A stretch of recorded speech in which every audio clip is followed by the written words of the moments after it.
Nilikuwa kwanza nimesema nataka niende chini ya maji kidogo, lakini kwa sababu ya maofu hatuwezi tukanyamaza na tukiangalia maofu yakiendelea.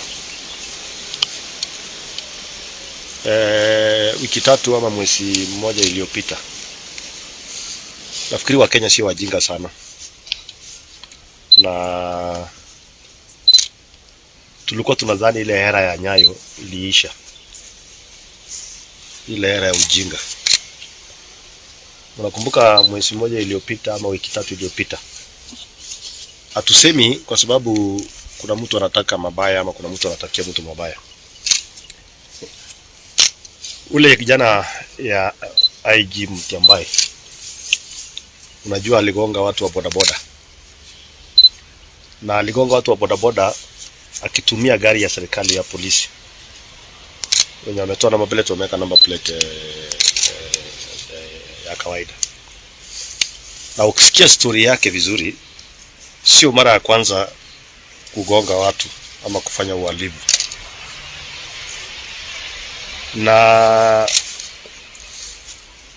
vile nyinyi mnajua hii Kenya siku hizi, sijui uongozi ndio tabu, sijui mwenyewe ndiye aoni, ama sijui shida iko pande gani. Ukisikia vizuri sana vile Matiang'i anaongea, na yeye ni waziri mwenye anafaa kuelekeza wa Kenya. Kuwa waziri wa usalama sio kitu ya msaa. Lakini ukisikia vile Matiang'i anaongea, hata mtoto wangu wa standard 3 ni afadhali. Tukiambianga watu hii Kenya inaongozwa na Mungu, watu wanafikiri ni mchezo. Kwa sababu wajinga wengi wote ndio wanatuongoza kwa kukalia hiyo fiketi ama hiyo fio. Unajua mimi mwenyewe nikiwa mjumbe hapa wa Kapseret, kuna vitu hizo kwa mdomo wangu, sasa nikatamuka vitu zingine. So ukisikia vile Matiang'i anaongea, ukisikia Kibijo vile anaongea, usikie huyu Mutyambai aongee ni kama bubu, haelewi chochote ama sijui ni nini. Na wale watu wanaenda wakashika Dennis, wali identify kama polisi. Na mimi najua walishika Dennis kwa sababu ya hiyo maneno ya kijana Mutyambai. Hiyo kushikwa kwa Dennis ni watoto wetu, maaskari wetu wenye wanatumika vibaya. Na mkikumbuka hapo nyuma kidogo, nilikuwa nimewaambia watu walikuwa wamepanga kutuua. Sasa nafikiri wamesunguka kwa sababu tunashare hii serikali. Wale watu wanapanga na wao kufanya mawalibu, hawa ndio wanatupatia information. Na ndio unaona jana walienda wakashika Dennis. Na mimi nataka niseme Mungu ni mzuri sana. Hiyo kushika kwa Dennis ya jana haikuwa mchezo. Wangemuua ule Dennis. Kama sio hii mtandao tu na wenye waliona pale ya kwamba amechukuliwa na watu, na ndio tukaweka kwa mtandao ikasungushwa, wewe Mutyambai ulikuwa unataka kuua Dennis. Na mimi nataka nikwambie, asiyefunzwa na mamaye afunzwe na ulimwengu. Kama ulishindwa kufunza kijana yako tabia mpaka amekushinda, hii Kenya tunahitaji watu kama akina Dennis Itumbi wengi, ili tupate more information na tusidi kuaibisha wakora katika taifa la Kenya. Kwa sababu inji yetu ni inji ya Mwenyezi Mungu. Sasa jana mmeshika Dennis, wakati mliona imewaka moto sana ndio mlimuacha, lakini actually mlikuwa mnaenda kuua Dennis. Nataka nikwambie Mutyambai, Mungu yuko jana, leo, kesho na hata milele. Ile uchungu mimi nasikia nikiona Dennis akiwa kwa kitanda, najua Wakenya wengi wanasikia hiyo uchungu. Na nimewaambia mara mingi, na nimeuliza mara mingi, wewe Mutyambai, nataka uangalie kwa hiyo ukuta ya ofisi yako, tumekuwa na mahaiji wangapi katika taifa letu la Kenya? Na uniambie ama utuambie ni wangapi wanaishi hapo ndani, ama ni wangapi walibaki na hiyo power. Kwa sababu ile vitu mnafanya haifai kufanywa na mtu yeyote katika taifa letu la Kenya. Nyinyi wote ni mkebe. Kuanzia Matiang'i anaongea, alikuwa kule Kisii mwingine ana insight wa Kisii tu. Unakumbuka siku ile ilifanyika 27, sijui nini ilifanyika. Kidogo kidogo juzi anakuja anaongea vitu zingine pale, anaambia majibu, anaongea jibu kama watoto wake. Ule mwingine anasema mesa wembe. Wewe Mutyambai ni bubu. Sasa hii Kenya. Ndio mimi tukisema hii Kenya inaongozwa na Mwenyezi Mungu, watu wanafikiri ni jokes. Kwa sababu ile watu wanafaa kuongoza watu. Ile matamushi inatoka kwa mdomo yao. Ndio huwa mimi nikisema watu wanafikirianga ati mimi sijui ni mtu. Shida yangu ni ile lazima niseme ukweli. Ule kijana Dennis Itumbi wakati alikuwa anasimama na Uhuru Kenyatta, alikuwa mtu mzuri sana. Alifanya mambo mingi ndio tukapata hii serikali. Alisaidia Uhuru vitu mingi, ndio hata maneno mingi ya heka kajua maneno mengine hapo. Lakini leo sasa asante ya punda ni teke. Mimi kwanza nataka nishukuru Mungu sana kwa sababu nilikuwa najua hawa watu wanaenda kuua Dennis.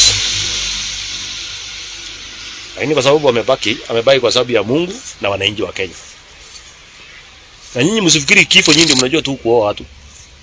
Hata nyinyi mtakufa tu siku nyingine kama kila mtu. Hakuna mtu permanent kwa hii dunia. Huyo kijana wako Mutyambai aliua watoto wenyewe. Ama ulidharau wao kwa sababu ni watoto ni watu wa bodaboda. Ndio umekasirika sana kwa sababu Dennis alikuwa anafuatilia hapa kwa hapa.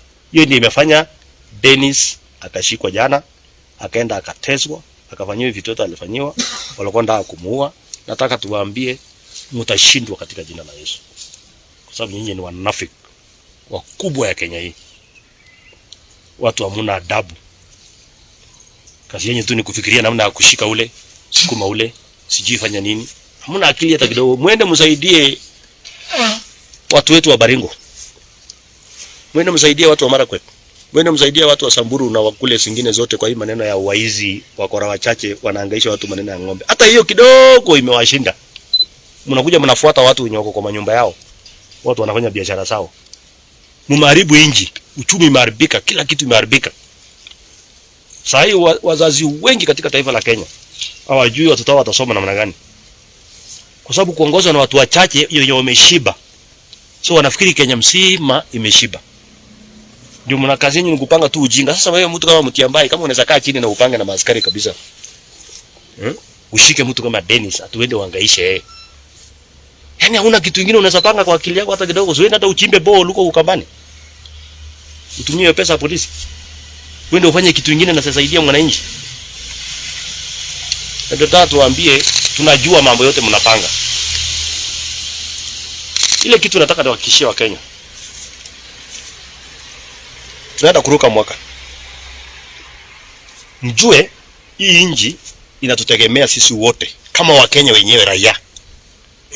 Muombe nchi yetu, tuombeane na tuombea watu wachache au wakumbafu wachache. Mungu ili apate kuwatenganisha.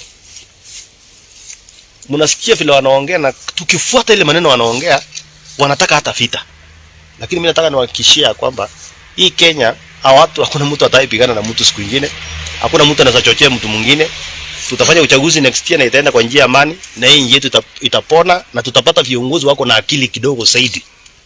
Msidhani atujui mwenye alipangia Dennis. Hakuna penye tutawapeleka kwa sababu nyinyi ndio wenye system na serikali sahihi, lakini Mungu atalipisha.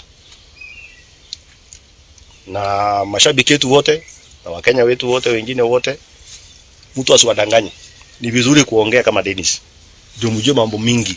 Dennis amekuwa akifuata, unajua ile kitu inashangaza hawa Dennis anajuanga kama maneno ya wanapanga huko State House. Wanapanga kwa IG, wanapanga hapo. Sasa akichimbua hawa wakora wanasikia ni kama yani mjue ya kwamba hiyo story yote tunapata tupate ati kwa sababu Dennis sio malaika, Dennis sio Mungu. Wale mnapanga na wao pia hawataki mambo yenu, ni ile tu hawawezi waambia. Hata yeye mmepanga hii mingi mpaka hapo mbele, bado tutawaambia tu tukienda. Kila siku tutakuwa tukiwaambia, mmepanga hii. Mnaibisha Uhuru Kenyatta. Hata yani mmechukua serikali sasa imekuwa ni kama yani sijui ndafananisha na nini. Haina yeni hoda, haina yani mko tu. Kila mtu anaamuka asubuhi anafanya kenye anataka kufanya. Hiyo tu ndio nilikuwa nataka niseme siku ya leo. Nilikuwa nataka tu niambie mashabiki yetu ya kwamba Mungu atachunga nchi yetu. Na pia kwa familia ya Dennis na marafiki wote tunasema pole sana. Tunajua Dennis atakula Christmas akiwa hospitali. Labda hata ataruka mwaka akiwa hospitali. Hakuna shida. Jeshi ni wengi. Mtaua nani, mtapiga nani abaki, lakini lazima safari tumalize, kwa sababu tunataka nchi ya kila mtu. Tunataka nchi yenye kila mtu anaheshimika. Nawatakia Christmas nzuri.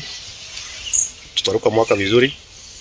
Kwa mapenzi ya Mwenyezi Mungu tuendelee na hii safari ya kupigana na ukoloni.